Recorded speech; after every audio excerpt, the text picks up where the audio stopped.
राधे राधे। आइए सुनते हैं बहुत ही सुंदर, बहुत ही भक्ति भरा, प्रेम भरा, भाव भरा, ज्ञान भरा नहीं, भाव भरा, प्रेम भरा, भक्ति भरा। भगवान ने कहा है जो अहम भक्त पराधीनो, वह बात एकदम सत्य सिद्ध होती है इस कहानी के माध्यम से। और यह कहानी सत्य है क्योंकि श्री राम वृंदावन में ठाकुर मदन मोहन जी का बहुत ही सुंदर मंदिर है। और आज कहानी है ठाकुर मदन मोहन जी के बारे में, कैसे उनका अवतरण हुआ, कैसे श्री राम वृंदावन में आए। और एक बहुत ही सुंदर भक्त, प्रेमी भक्त श्री सनातन गोस्वामी जी के बारे में है कहानी। और जैसे कि बोला जाता है कि श्री धाम वृंदावन में ऐसा नहीं है कि श्री धाम वृंदावन में रासलीला हो गया है, हो नहीं गया है, हो रहा है, हो रहा है। और भगवान चले गए हैं, ये शब्द भी गलत है, भगवान है और उनको दर्शन भी देते हैं जो योग्य हैं। ऐसे ही भागवत प्राप्त संतगणों का मानना है। मानना इसलिए है कि वो लोग अपने मुख से यह बात तो स्वीकार नहीं करेंगे कि हमको भगवान ने दर्शन किया है, क्योंकि भगवान को जो जान जाता है उसके मन में कोई संशय ही नहीं रहता है, कोई प्रश्न ही नहीं रहता है और कोई सम्मान की भावना भी नहीं रहती है कि मैंने भगवान के दर्शन कर लिए हैं, अब सब लोग आओ मुझे पूजो, मेरी जय जयकार करो। उसका अहंकार ही नष्ट हो जाता है, वह टूट जाता है। और सोई जाने देव जनाही जानत तुम्हें हो जाए, वह स्वयं परम ब्रह्म में लीन हो जाता है, वह स्वयं परम ब्रह्म में लीन हो जाता है। अर्थात उसको कोई इच्छा ही नहीं रहती, सब भगवान की इच्छा पर निर्भर छोड़ देता है वो। इसीलिए भागवत प्राप्त संतगण कहते हैं कि भगवान हमेशा हैं और भगवान दर्शन भी देते हैं और लीलाओं का भी दर्शन देते हैं। रासलीला भी हमेशा चल रहा है श्री राम वृंदावन में। ऐसे ही कहानी है सनातन गोस्वामी जी के बारे में। यदि हम पूरी कहानी सुनेंगे, इस पर विचार करेंगे तो सब समझ में आ जाएगा भगवान अभी भी है, अभी भी हम जैसे कलयुगी मनुष्यों को, जिनके मन में बहुत सारा विकार है, माया है और सबसे बड़ा तो काम है, हमारा मन ही पवित्र नहीं है, तो हमको न तो भगवान के दर्शन प्राप्त होंगे, न तो भगवान की लीलाओं का दर्शन होगा, न तो भगवान का आशीर्वाद ही मिलेगा। क्योंकि भगवान खुद कहते हैं निर्मल मन जन सो मोहि पावा। जिसका मन निर्मल है, एक बच्चे के जैसा है, वही मुझे प्राप्त कर सकता है। और मोह ही कपट छल छिद्र न भावा, और वही हम लोग हैं, हमारे अंदर कपट है, छल है, छिद्र है, विकार है, हम दूसरों के अंदर बुराई ही देखते हैं, हमारा मन सरल स्वभाव का है ही नहीं। इसलिए हमको भगवान का न तो आभास होता है, न तो स्वप्न में भी भगवान नहीं मिलते हमको। परंतु यदि भगवान, यदि हम भक्तों का, संतों का हमेशा गुणगान करते रहेंगे, क्योंकि संत दरस जिम पाठक करई, संतों का दर्शन करना, संतों के बारे में चर्चा करना, सत्संग करना, बड़े भाग पाई सत्संगा, बिना ही प्रयास हुई भाव भंगा। बिना प्रयास से ही हमारे विकार, हमारे काम, हमारे जो भी अधर्म है, जो भी निर्मल मन होने में जो बाधक है, उसका अपने आप ही नष्ट हो जाता है। वो जैसे ही नष्ट होता है तो भगवान कुछ न कुछ अपने लीला का दर्शन कराएंगे, रास का दर्शन कराएंगे। तो चलते हैं सनातन गोस्वामी जी के बारे में, बहुत ही सुंदर है। कभी भी आप वृंदावन धाम में जाओ तो मदन मोहन जी के दर्शन भी अवश्य कीजिए, बहुत ही सुंदर कहानी है। सनातन गोस्वामी जी बहुत बड़े संत थे, ऐसे ही घूम रहे थे और महावन वृंदावन में उनके साथ एक लीला होता है, रास लीला ऐसे चल रहा है। बड़े बड़े अधिकारी लोगों को दर्शन प्राप्त होता है, लीलाओं का भी दर्शन प्राप्त होता है। ऐसे ही सनातन गोस्वामी जी को एक लीला हुआ, एक रास लीला हो गया। उनको एक बालक खेलते हुए दिखाई दिया। उन्होंने देखा कि कुछ गोप बालक खेल रहे हैं और एक श्याम बालक भी सनातन जी की ओर देख करके मुस्कुरा रहा है। श्याम रंग का बालक, श्याम रंग का बालक अर्थात श्याम सुंदर जी। सनातन गोस्वामी की तरफ देख करके मुस्कुरा रहे हैं और वह उस बालक को गले लगाने के लिए दौड़ पड़ते हैं। गोस्वामी जी समझ जाते हैं, क्योंकि भगवान के अंदर इतना तेज होता है, इतना आनंद होता है, कोई भी अपने आप ही वह अपनी मर्यादा को भूल जाता है और भगवान को प्राप्त करने के लिए दौड़ता ही है। ऐसे ही सनातन गोस्वामी जी भगवान को गले लगाने के लिए दौड़ पड़ते हैं। परंतु क्या होता है, वह बालक अंतर्धान हो जाता है। उसके बाद सनातन जी भाव विभोर होकर के रोने लगते हैं, मूर्छित हो पड़ते हैं। उसके बाद में एक सपना आता है सनातन गोस्वामी जी को। उन्होंने उसी बालक को जो देखा था वही बालक सपने में सनातन गोस्वामी जी को दिखाई पड़ता है। श्री कृष्ण ने उनसे कहा, वही बालक उनसे बोल रहे हैं, अगर आप मुझसे मिलना चाहते हो, अगर आप मुझसे मिलोगे, मैं कहां हूं वो बताते हैं। मैं मथुरा में श्री परशुराम जी चौबे के घर पर अभी भी मैं हूं। अर्थात जो माता यशोदा के घर में भगवान श्री कृष्ण रहते थे, ऐसी बात नहीं है। अभी भी श्री राम वृंदावन में अनेक गोपी ग्वाल बालाओं के यहाँ मथुरा में भगवान बच्चे के रूप में है और लीला कर रहे हैं, हमको पता नहीं है बस। और यशोदा माता के यहाँ जो थे हमको पता हो गया। क्या बोला गया है, हरि अनंत, हरि कथा अनंता, भगवान अनंत है। अनंत अर्थात अनंत भक्तों के घर पे अनंत लीलाएं कर रहे हैं, अभी भी कर रहे हैं, बस हमको पता नहीं है। और पता कैसे होगा, जब तक भगवान कृपा नहीं करेंगे, भागवत प्राप्त सदगुण कृपा नहीं करेंगे, तब तक हमको पता भी हो नहीं सकता। अब यहां पर भी सनातन गोस्वामी जी को भगवान स्वयं बता रहे हैं कि मैं वहां पर हूं। हमको इस प्रकार से भक्ति करना चाहिए, भगवान का नाम संकीर्तन करना चाहिए, ऐसा भाव करना चाहिए, भगवान आप मुझे कब बताओगे, आप कहां हो, कब मुझे आप दर्शन दोगे, कब मैं आपको गले लगाऊंगा। भगवान कहते हैं सनातन गोस्वामी जी से, मैं परशुराम चौबे के यहां पर हूं, आप जाओ, आप मुझसे मिलो। तुरंत पहुंच जाते हैं। अब संतगण क्या करते हैं, मधुकरी मांगते हैं। मधुकरी अर्थात भिक्षा। जैसे मधुमक्खी एक पुष्प से थोड़ा सा लेती है, फिर दूसरे पुष्प से थोड़ा सा लेती है, ऐसे ही अपना पेट भरती है। उसी प्रकार से संतगण भी दरवाजे दरवाजे पर जा करके भिक्षा मांगते हैं। भिक्षा मांगते हैं तो उनका अहंकार भी गलित होता है। कहीं से मिलता है, कहीं से गाली मिलता है, कहीं से फटकार मिलता है, कहीं से भिक्षा मिलता है, कहीं से अच्छा मिलता है और कहीं से बुरा भी मिलता है। तो सनातन जी अगले दिन ही प्रातः रात भर सोए ही नहीं, तुरंत पहुंच गए चौबे जी के यहां पर भिक्षा मांगने के लिए।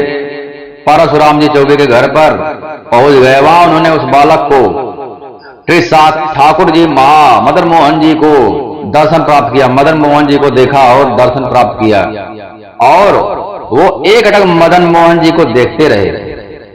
अब भगवान आनंद स्वरूप परम ब्रह्म, कोई आनंद को देखता है तो वह उसी में खो जाता है। इन्हीं बिलोकति अति अनुरागा, इन्हीं बिलोकति अति अनुरागा, बर बस ब्रह्म सुख है। जो ब्रह्म सुख होता है, ओम, वह सब निर्गुण निराकार ब्रह्म जो है बहुत ही फीका है सगुण साकार के रूप में। जब भगवान सगुण साकार के रूप में दिख रहे हैं मदन मोहन जी, तो सनातन गोस्वामी जी देख करके देखते ही जा रहे हैं, अर्थात उसी में लीन हो गए। एक टक देख रहे हैं, अघा ही नहीं रहे हैं देखने से।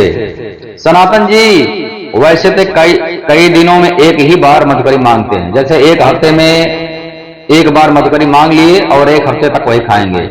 परंतु अब क्या हो गया, उनका नियम बदल गया। अब मदन मोहन जी के दर्शन के लिए लोभवश कि मदन मोहन जी के दर्शन प्राप्त हो जाएंगे, हर दिन उन्हीं चौबे के घर पे ही भिक्षाम दे करने लगे। सब लोग बोल रहे हैं, अरे क्या हो गया है, एक ही दरवाजे पर भिक्षा मांग रहा है। अब थोड़ा सा पीछे चलते हैं। गोपिकाएं क्या करती, कोई न कोई बहाना लेकर के माता यशोदा के घर में जाती थी। तुम्हारा लल्ला आज मेरे वस्त्र चुरा लिए, तुम्हारा लल्ला आज मेरा गौवा सारे बछड़े खोल दिए और बछड़े ने सारा गाय का दूध पी लिया, दूध ही नहीं है। तुम्हारा लल्ला आज माखन चोरी कर लिया, तुम्हारा लल्ला आज रास्ते से जा रहा था, मेरे ऊपर पत्थर मार दिया, मेरे वस्त्र चुरा लिए। कुछ भी कुछ भी कोई न कोई बहाना करके मेरे ऊपर पानी फेंक दिया। बंदरों को, सारा बंदरों को लेकर के मेरे घर में उत्पात मचा दिया, तोड़ फोड़ कर दिया, कोई भी बहाना। क्यों? क्योंकि इसी बहाना लेकर के जाएंगे, कुछ न कुछ बहाने से तो जाना पड़ेगा ना। माता यशोदा को बताना पड़ेगा, हाँ क्यों आई हो, तो बताना पड़ेगा ना मैं इसलिए आई हूं। ऐसे ही बहाने से भगवान का दर्शन प्राप्त करने के लिए गोपिकाएं जाती थी। उसी प्रकार से सनातन गोस्वामी जी, बहाना है मधुकरी का। पहले तो हफ्ते में एक दिन पाते थे, अब रोज मधुकरी का बहाना लेकर के पहुंच जा रहे हैं चौबे जी के यहाँ भिक्षाम दे ही, और उसी बहाने से मदन मोहन जी को निहार कर आनंद प्राप्त कर रहे हैं। और नेत्रों से यदि परम आनंद, बहुत खुशी होता है तो क्या होता है, आंसू बहते हैं। अभी भी बहुत ज्यादा कोई खुशी हो गया, किसी का पुत्र बहुत गरीब है, मान लो एकाएक पता चला कि उसका पुत्र तो एसडीएम हो गया, एफडीएम हो गया, तो उसको इतना खुशी मिलेगा कि खुशी से आंसू निकल पड़ेंगे। वैसे इस सनातन गोस्वामी की आंखों से आंसू झरझर झरझर निकल रहे हैं और भगवान मदन मोहन जी के दर्शन का आनंद प्राप्त कर रहे हैं। उनकी ऐसी प्रेममयी दशा देख करके एक बुढ़िया थी, मात्र एक बुढ़िया थी चौबे जी के यहाँ पर, बोल रही है, बाबा इनको देख रहे हो, इनको मत देखो, यह सर्वनाश कर देते हैं। अरे ये भले छोटे से हैं परंतु यह सर्वनाश कर देते हैं। मेरा बहुत बड़ा परिवार था, मेरे पास खूब संपत्ति थी, मैं बहुत अमीर थी, परंतु जब से ये हमारे घर में आए हैं इन्होंने सब नाश कर दिया है, मेरा परिवार सब मिट गया है, मेरी सब संपत्ति चली गई है। बुढ़िया बोल रही है, केवल मैं ही अकेली रह गई हूं। ऐसा ही होता है, इसलिए पूज्यपाद श्री रूप गोस्वामी जी कहते हैं, बहुत बड़े संत श्री रूप गोस्वामी जी भगवान के अवतार बोला जाता है। भगवान कृष्ण ही श्रीधाम वृंदावन में अनेक अनेक रूप में अवतार लेकर के, अब जैसे प्रेम मंदिर के जो बनवाया गया है श्री जगत गुरोत्तम कृपालु जी महाराज की याद में प्रेम मंदिर जो बनवाया गया है, कृपालु जी महाराज जी की कुंडली जब देखा संतों ने क्या कहा, ये तो अवतारी पुरुष है, ये अवतारी पुरुष है, ये नहीं रुकेंगे यहाँ पर पढ़ाई लिखाई करके या गृहस्थ नहीं करेंगे। तो कहने का भाव है अभी भी श्री राम वृंदावन में हमेशा कोई न कोई अवतारी पुरुष रहता ही है, इसमें कोई भी संशय नहीं है। इसलिए श्री राम वृंदावन अवश्य जाना चाहिए। वह एक गोलोक धाम है, गोलोक धाम है। जीते जी मनुष्य को गोलोक धाम यदि जाना है तो श्री राम वृंदावन। यह बुढ़िया बोल रही है, इनको मत देखो, यह सब नाश कर देते हैं। अर्थात क्या है, हमारे विकार का नाश कर देंगे, हमारे पापों का नाश कर देंगे, हमारे अंदर जो भी गलत भावना उसका नाश कर देंगे। सब कुछ नाश करने के बाद में हमको उठा लेंगे। बुढ़िया बोल रही है ना, हमारे परिवार में सिर्फ मैं बची हूं, केवल एकमात्र मैं बची हूं, सबको उठा लिए, सबको उठा करके गोलोक धाम लेकर चले जाते हैं। अर्थात सबको अपने लोग बुला लिए हैं भगवान। ऐसा ही होता है। इसलिए पूज्यपाद श्री रूप गोस्वामी जी कहते हैं, अगर अपने परिवार से मोह ममता हो तो श्री राधा गोविंद जी से आंख नहीं मिलाना चाहिए, क्योंकि भगवान ये कृपा करते हैं तो पहले मोह ही भंग करेंगे और मन को अपनी तरफ मोड़ेंगे ना, जिससे भक्त हो, जो मेरा भक्त है भगवान बोलते हैं, वह मेरी तरफ ही एकमात्र अनन्य भाव से मेरी तरफ ही भाव करे, अपने पुत्र पति पिता की तरफ भाव मत करे। गोपिकाएं भी ऐसी करती थी, सारा कार्य करती थी, परंतु मन भगवान में ही रहता था। मनो मनुष्य नाम कारणम बंध मोक्षो, मन जहां रहता है वही गिना जाता है, वही उसी का कार्य गिना जाता है। मन भगवान में है तो जो भी कार्य करो सब पूजा बन जाएगा। और यदि पूजा कर रहे हो, मन कोई कार्य में है, पुत्र में पत्नी में है, तो वह पूजा ऐसे ही है जैसे बिना आग का हवन है और स्वाहा स्वाहा बोल रहे हो, आहुति दे रहे हो, परंतु उसका कुछ अर्थ नहीं है। बुढ़िया बोल रही है, इनसे आंख मत मिलाओ सनातन गोस्वामी जी को। सनातन जी ने कहा, माता जी आप इस चीज का परिचय ना दे, मैं इनको अच्छी तरीके से जानता हूं। अब सनातन जी भी कह रहे हैं, मुझे पता है ये सब कुछ छीन लेते हैं, आप बता रहे हो मुझे भी पता है ये सब कुछ छीन लेते हैं, मेरी भी यही दशा है। जब से इनसे प्रीति हो गई है तब से मेरा भी सर्वनाश हो गया है, अपने आप खींच लेते हैं।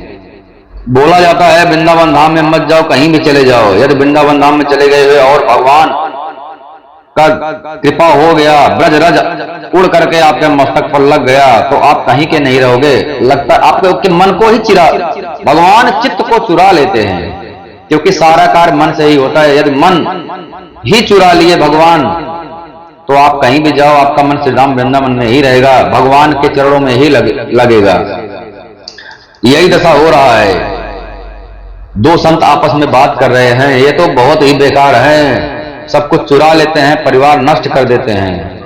यह बोलने वाला भाव है, परंतु वास्तविक भाव है, सबको मुक्ति प्रदान कर देते हैं, परम आनंद दे देते हैं। और यह माया वाला माया जगत है जो, इससे वैराग्य हो जाता है, क्योंकि माँ में वो ये प्रपद्यन्ते माया में ताम करती, जो मेरी शरण में आता है, भगवान कहते हैं पहला कार्य उसका है वह माया से मुक्त हो जाता है। तो भगवान को कोई देखेगा, भगवान की कृपा जिस पर होगी उसको माया से पहले मुक्ति मिलेगी।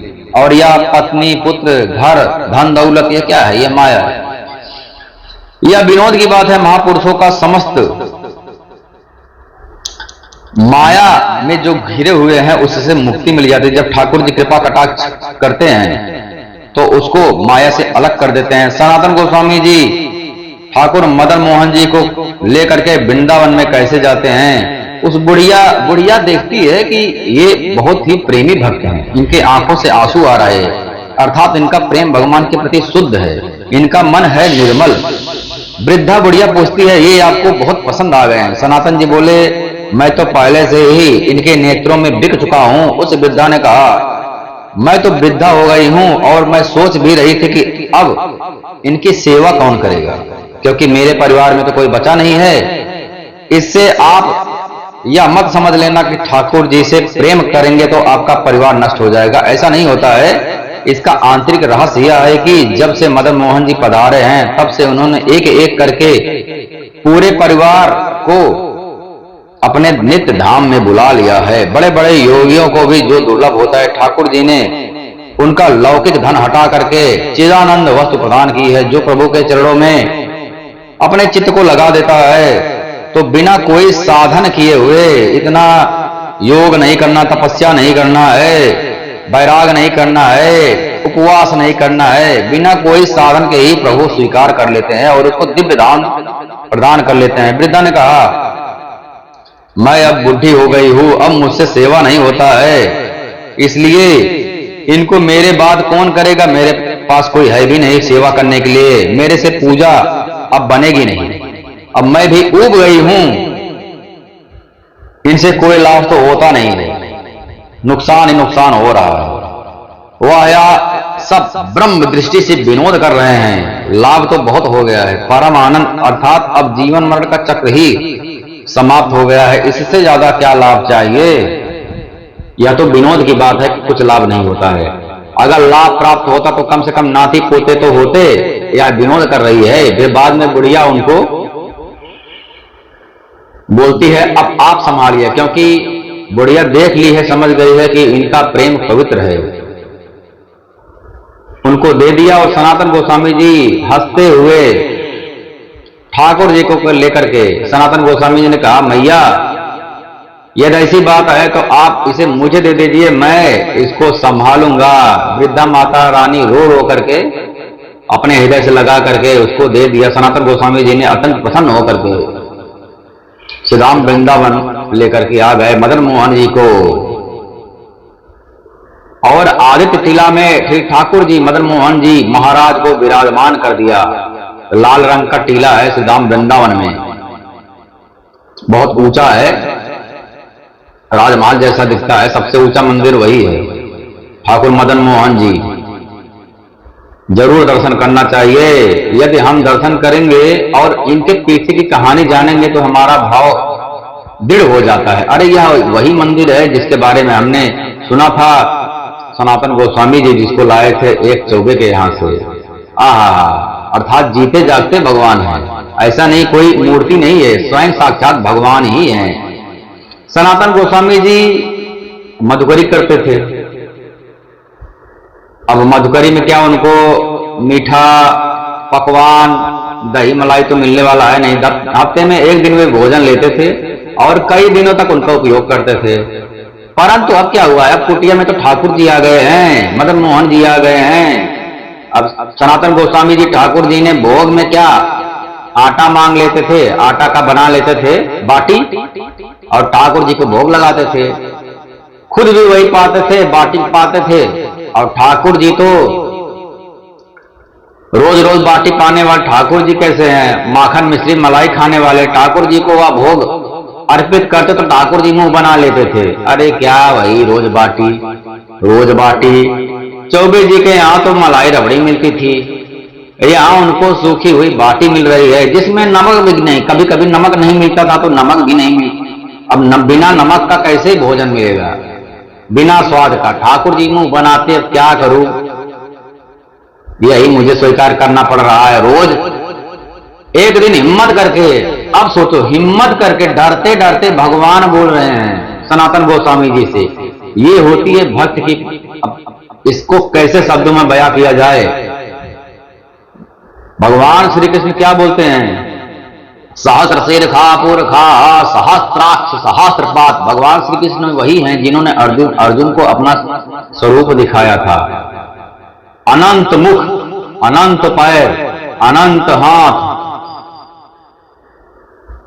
लंबाई चौड़ाई मोटाई अनंत, दिव्य दृष्टि देने के बाद में भी अर्जुन नहीं देख पा रहे, कितने तक फैले हुए हैं। और उनके मुख से ही संपूर्ण ब्रह्मांड निकल रहा है, एक मुख से निकल रहा है दूसरे मुख में नष्ट हो रहा है। सब कुछ सर्वम खल विदम ब्रह्मा मत्ता परतरम नान्यत् किंचिदस्ति धनंजय। मेरे अलावा कुछ भी नहीं है, एको अहम बहुश्यामा अहमेवासमेवाग्रे नान्यद् यद् सत असत परम पश्चाद हम यदे तच्चयो अवशिष्टे सो अस्माम हृदय अर्थयत प्रतीयता न प्रतीयेत चात्मनि तद अविद्यातादात्मानो माया यथा अभासो यथा तमा यथा महान्ति भूतानि भूतेषु च वचस्सनुप्रविष्टानि अप्रविष्टानि तथा ते स्नाते सहम एतावदेव जिज्ञासं तत्र जिज्ञासुनात्मा अन्वय व्यतिरेकाभ्याम यत् सर्वदा तत्त्वम् असि। कोई भी प्रकार से समझो वही भगवान है जिनकी एक दृष्टि क्या है, भगवान ही अनेक रूप रूपाय विष्णुवे प्रभु विष्णुवे। हर प्राणियों मनुष्य में वही है, यदि वही निकल जाए तो भगवान का शरीर हो जाता, भगवान निकल गए तो प्राणियों का शरीर हो जाता है मृत। कोई भी मर जाता है, भगवान अंतर्धान हो जाते हैं उसके शरीर से। आंख थोड़ी देखता है, आंख के अंदर जो पावर है, श्रोतस् श्रोतम चक्षुर चक्षु मनश्च मनम इंद्रियाणाम मन अस्मि, इंद्रियों में मैं मन हूं। अर्जुन भगवान बोल रहे हैं, अर्थात हर प्रकार से भगवान ही है। हमारा हाथ पैर हिलता है, अभी सोचो क्या कौन सा पावर अंदर है, कोई भी डॉक्टर नहीं समझ सकता कौन सा पावर है जो निकल जाता है। भगवान वही हैं जो शरीर को हिलाते हैं और भगवान निकल जाते हैं, अंतर्धान निकल के कहीं नहीं जाते हैं, हर जगह भगवान ही है, अंतर्धान हो जाते हैं बस, प्रकट और अप्रकट। अब प्रहलाद ने अपने पिता हिरण्यकश्यप को बोलता है, पिताजी भगवान हर जगह है, आप ये प्रश्न मत पूछिए कि भगवान कहाँ नहीं है, आप ये पूछिए भगवान कहाँ नहीं है। कहाँ नहीं है अर्थात भगवान हर जगह है, सजीव में निर्जीव में भी। फिर से आते हैं, अर्थात वही परमवर परमेश्वर जिनके बारे में वेद नेति नेति बताता है। वेद अनंत है, वेद की भी क्षमता नहीं है भगवान के बारे में बताने के लिए। बड़े बड़े योगी तपस्वी हजारों वर्ष, 10,000 20,000 युगों युगों तक ध्यान करते रहते हैं, पूरी तरीके से उनको भी समझ में नहीं आता है। महादेव जी बालकांड में श्री रामचरितमानस में कहते हैं भगवान किस लिए अवतार लेते हैं मुझे भी नहीं पता है पूर्ण रूप से। मैं जितना समझ सकता हूं, जितना मेरी बुद्धि में आ रहा है, मैं उतना ही बताता हूं, परंतु उतना ही नहीं है, उतना ही नहीं है, और भी कारण है जो मुझे पता ही नहीं है। महादेव जी भी हाथ ऊपर कर देते हैं, भगवान खुद बोलते हैं कि मेरे बारे में मैं खुद नहीं जानता हूं, कहो कहां लगी नाम बढ़ाई, कहो कहां लगी नाम बढ़ाई, राम न सकहि नाम गुण गाई। भगवान खुद बोलते हैं मैं अपने बारे में खुद नहीं जानता हूं मैं क्या हूं। अनंत तो उसी को बोलते हैं ना, जब कोई अपनी सीमा पा जाए तब तो वह अनंत नहीं है। भगवान अनंत हैं, भगवान खुद अपने बारे में भी नहीं पता कर सकते हैं मैं क्या हूं कौन हूं, परंतु एक भक्त भगवान को सीमित कर देता है और एक भक्त भगवान को डरा कर रखता है। भगवान के डर से काल भी डरता है, परंतु आम भक्त पराधीनो, भगवान डरते डरते बोल रहे हैं सनातन गोस्वामी जी से, ये जो आप रोज मुझे बाटी खिलाते हो, मेरे कमजोर कमजोर दांत है, अभी मैं छोटा बच्चा हूं, हाँ, रोज मुझे खिलाते हो, ये मुझे पसंद नहीं है, कुछ और खिलाओ, नमक डाल दिया करो, कैसे खाऊं मैं प्रभु। डरते डरते बोल रहे हैं, जैसे एक छोटा सा बच्चा हो और बाप से बोलते, बाप बहुत गुस्से में हो, मार दिया हो 2-4 थप्पड़, फिर बच्चे को बोलने की हिम्मत देखो, कितना डर के बोलता है। यही हालत है भगवान की। यस स्मरण मात्रेण जन संसार भव बंधनात् विमुच्यते, नमस्तस्मै विष्णवे प्रभु विष्णवे। क्या बोले, अनंत ब्रह्मांड में, अनंत आकाश गंगा में, अनंत पृथ्वी, अनंत सूर्य, सब कुछ अनंत है, उसमें एक जगह पर, एक सूर्य में, एक पृथ्वी के अंदर, एक धोखे के अंदर, एक जगह पर, एक भारतवर्ष में, एक सिटी के अंदर, एक कस्बे के अंदर, एक गांव के अंदर, एक छोटे से घर के अंदर हम हैं। क्या कर सकते हैं? हमारा अस्तित्व है कि नहीं यही नहीं पता चलता यदि हम संपूर्ण ब्रह्मांड को देखें और फिर अपने को देखें, हमारा अस्तित्व ही नहीं है। और संपूर्ण ब्रह्मांड किसके अंदर है? भगवान के मुख में है। माता यशोदा जी को दिखाए, नारद जी को दिखाए, श्री अपने परम मित्र सुदामा जी को दिखाए, और अपने परम गुरु ऋषि दुर्वासा जी को दिखाए। संपूर्ण ब्रह्मांड सब भगवान के अंदर है, अर्थात भगवान सब कुछ भगवान ही है, भगवान ही संपूर्ण ब्रह्मांड के रूप में बने हैं। ईशावासिदम सर्वम यत् किंच जगत क्या जगत, या जगत भगवान ही है। भगवान के अंदर भी भगवान जगत के रूप में व्याप्त है, और भगवान के अंदर भगवान ही जगत भी है। भगवान खुद जगत है, और जगत के अंदर जो भी है वह भी भगवान ही बने। क्या माया है, और भगवान उससे पृथक भी है। दिमाग खराब हो जाएगा ना, इसीलिए बोलते हैं भगवान मन बुद्धि से परे है। मन लगाओगे तो पागल हो जाओगे, परंतु भगवान नहीं समझ में आएंगे। और एक दूसरा कारण यह भी है कि भगवान अनंत है, समझ में कैसे आएंगे?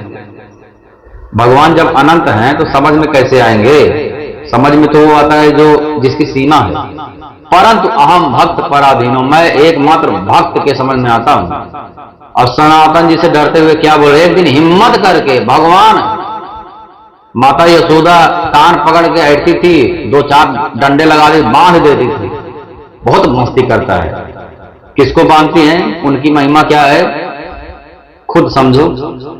कौन बता सकता है? कलयुगी बुद्धि कौन बता सकता है? कितना कौन बता सकता है? भक्ति सबके समझ में नहीं आता है। भगवान कहते हैं, एक गोपी गई, बोलती है कि मुझे आपका प्रेम चाहिए भगवान, मुझे आपका प्रेम चाहिए। भगवान बोलते हैं, मुझसे जो मांगना है मांग लो, बोलो तो तुमको इंद्र बना दो, बोलो तो तुमको ब्रह्मा बना दो, अनंत ब्रह्मांड का ब्रह्मा बना दो, छत्रपति बना दो तुमको, परंतु मुझसे प्रेम मत मांगो, मेरे ऊपर कृपा करो। क्यों प्रेम मत?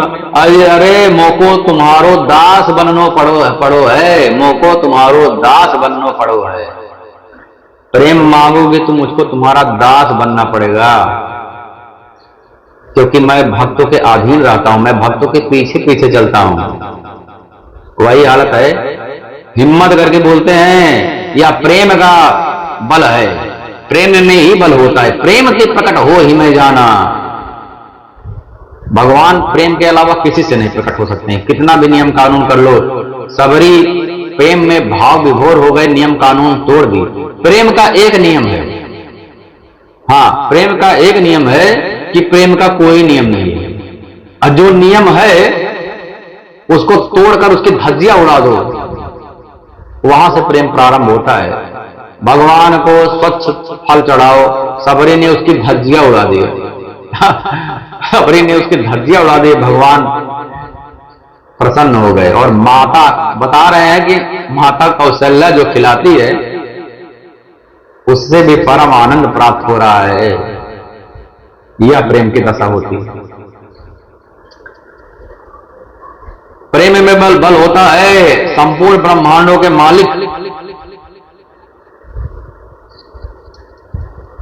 सनातन जी से डरते हुए बोलते हैं, बाबा यह सूखी बाटी मेरे गले से उतर नहीं रही है, आप या जल्दी जली हुई जो बाटी आप खिला रहे हो भोग में, मेरा पेट भी काम नहीं कर रहा है, मेरा पेट भी दर्द हो रहा है, क्या आप रोज खिला रहे हो। भगवान बोल रहे हैं यह बात श्री धाम वृंदावन है भैया, श्री धाम वृंदावन है, ज्ञान प्राप्त करो हर जगह से।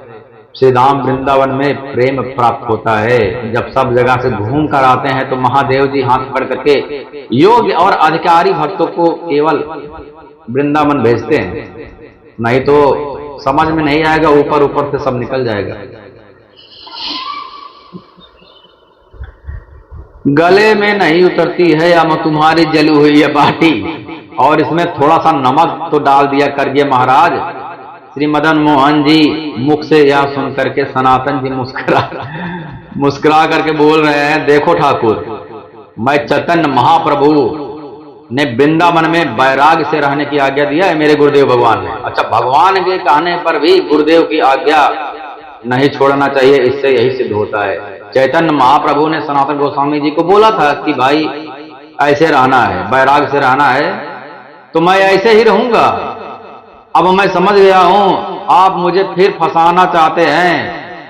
वैसे ही बचपन में भी आपका चटोरा स्वभाव है, आपको बाटी कहां से भाएगा। आप कभी यशोदा मैया के द्वारा दिए हुए माखन से तृप्त हुए हो क्या?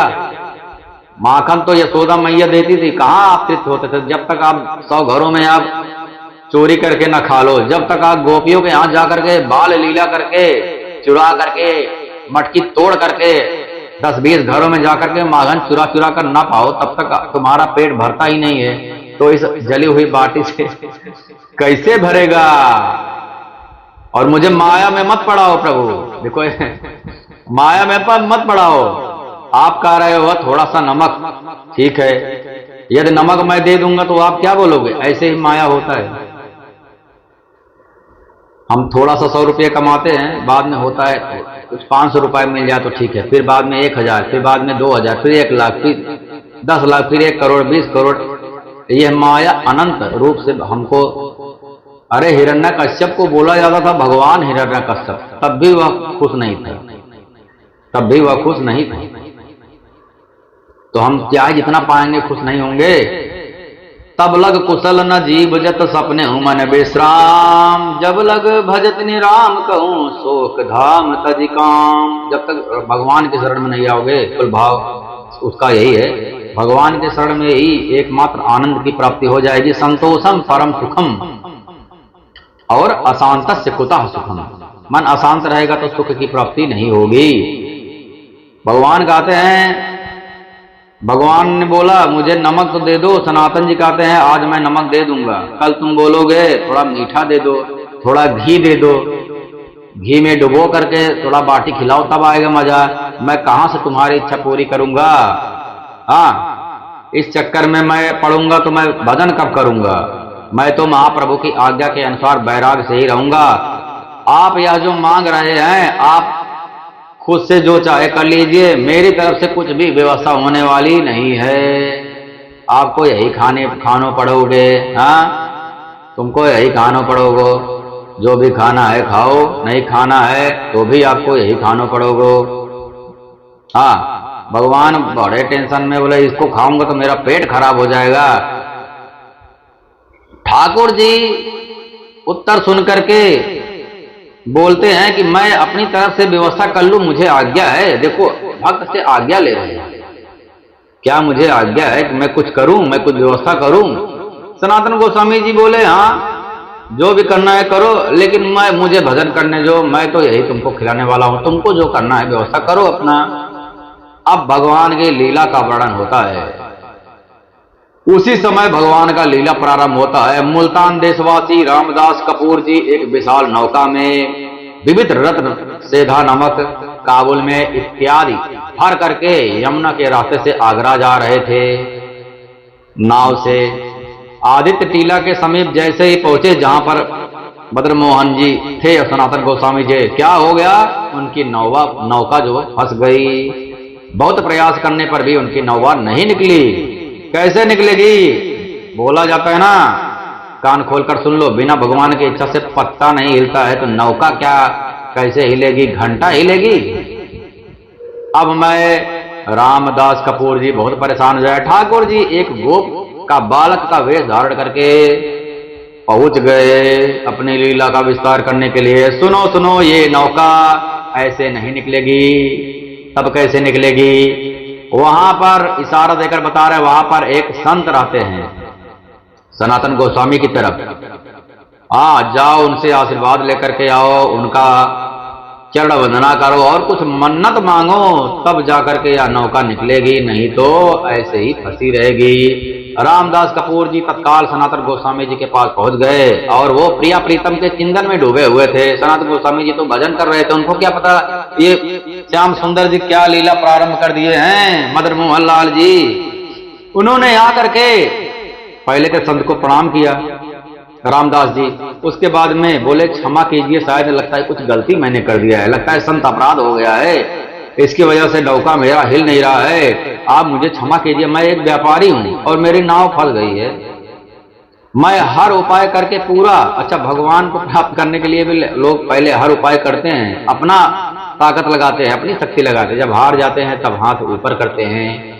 नौका वाला भी रामदास भी हाथ ऊपर करके भगवान की शरण में आ गया है। मेरी नौका पार लगाइए, मेरी नौका पार लगाइए प्रभु। अच्छा भगवान खुद नहीं लगा रहे, भगवान भी भागवत प्राप्त संतों के माध्यम से नौका पार लगाते हैं। इसलिए भगवान भेज दिए सनातन गोस्वामी जी के पास में, जाओ उनसे मांगो मदद। इसलिए गुरु की आवश्यकता होती है। भगवत प्राप्त संतगण, यदि गुरु भगवान बहुत कृपा करेंगे तो आपको बहुत बढ़िया संत दे देंगे। जाओ वही तुम्हारा उद्धार करेंगे। बिनु हरि कृपा मिले ही नहीं, संता हरि ने कृपा कर दिया। और रामदास जी को जिसकी नाव फंसी हुई थी, जिसकी नौका फंसी, नौका कैसे पार लगेगा? जाओ संत के पास में। सनातन गोस्वामी जी ध्यान किया, सब समझ में आ गया कि मदन मोहन जी की लीला प्रारंभ हो गया है। उसके बाद में सनातन गोस्वामी ने कहा, वो ऊपर जो ठाकुर जी का मंदिर है, पहले मंदिर इतना बड़ा नहीं था, छोटा मोटा मंदिर होगा पुराना, वहां जाके मन्नत मांगो, उसके बाद में आपका काम हो जाएगा। रामदास जी ठाकुर मदन मोहन जी के सामने गए और उनका सुंदर रूप देखते ही आसक्त हो गए, आनंदित हो गए। भक्ति भाव में जैसे लगता है ना भगवान खींच लेते हैं मन को अपनी तरफ। अब वही चाहेंगे भगवान जो आप बोलेगा, भगवान जो चाहेंगे वही वह बोलेगा। क्या होता है, उन्होंने संकल्प कर लिया, भगवान करवा रहे हैं सब संकल्प, भगवान ही सब कुछ करते हैं। सर्व कर्तुम अकर्ता अन्यथा कर्तुम समर्थ। हमको भी ऐसे ही भाव करना चाहिए, भगवान करवा रहे हैं, हम कुछ नहीं करते हैं, तो हमारा हर कार्य भगवान को समर्पित हो जाएगा। हमको उस कार्य से न तो पाप लगेगा न तो पुण्य लगेगा, और अंत तो गत्वा हम भगवान को प्राप्त हो जाएंगे। यदि वह कार्य करेंगे जिस कार्य से पाप या पुण्य लगेगा तो हमको स्वर्ग या नरक भोगना पड़ेगा, तो फिर हम भगवान को प्राप्त नहीं हो पाएंगे। उन्होंने संकल्प कर लिया, यदि नौका निकल जाए तो जितने रत्न है, मेवा इत्यादि हैं, सबके बिकने से जो भी धन प्राप्त होगा उससे ठाकुर मदन मोहन जी का मंदिर बनवा देंगे। बोलो मदन मोहन भगवान की जय हो। और उनके भोग की व्यवस्था भी कर देंगे भगवान। देखो अपनी भोग की व्यवस्था भी करवा लिए, बहुत सुंदर घर की भी व्यवस्था करवा लिए। वो दर्शन करके आए और नौका सहज ही निकल गया। नौका तो भगवान ही निकालते हैं, बस संतों के आशीर्वाद से बीच में संतों को ला देते हैं। संतों की महानता कैसे सिद्ध होगी? भगवान ही सब करते हैं। परंतु बिना भक्त की आज्ञा के, भक्त की इच्छा के भगवान रुके रहते हैं। जब तक भक्त बोले नहीं बोलेगा अहम भक्त पराधीनो, तब तक भगवान कुछ नहीं करते। कोई धक्का भी नहीं देना पड़ा, अपने आप ही रामदास जी कपूर का सारा सामान अपने आप ही निकल गया। उन्होंने सारा सामान बेच करके बहुत सुंदर लाल पत्थर का भी जाकर देखेंगे, बहुत सुंदर लाल पत्थर का मदन मोहन जी का भव्य मंदिर, दिव्य मंदिर बन करके तैयार हो गया।